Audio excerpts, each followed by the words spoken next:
I Are you freaking kidding me? After 400 years of slavery, this is the best that you can do? One day a year, you let us off of work to honor a man who died so that we may have a job.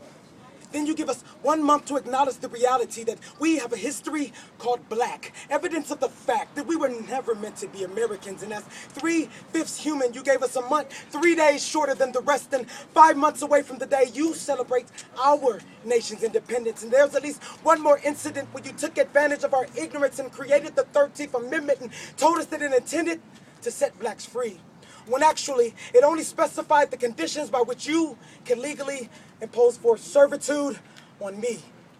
But you hid this truth in one place you knew that we could not look.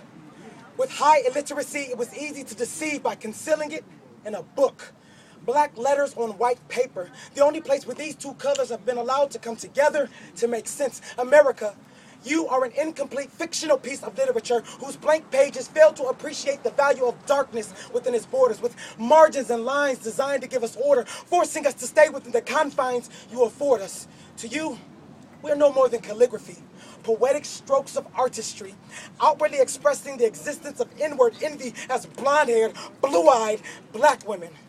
Reject the idea that they want to be white, but not from the perspective of having skin that is light, but from the understanding of it as a social construction that allows you to do wrong, but record it in history as right.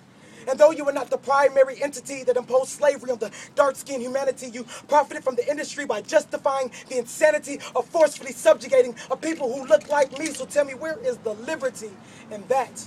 America, you were not found, you were formed. Your southern clay made red from the blood that drips from the rips in the backs of blacks who were beaten, but not understanding the English they were never taught.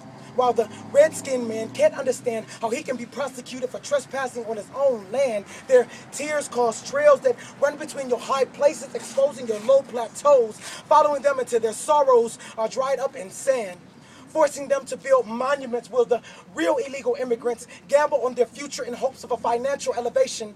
A disenfranchised people, not allowed to eat at the establishment built on their own soil, even though they were given a reservation.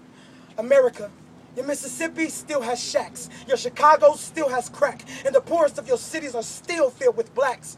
Your advantaged majorities take advantage of minorities, but surely we have not given up on the possibility of becoming the identity that we intended to be, or is that reality no more tangible than the words in my letter to America?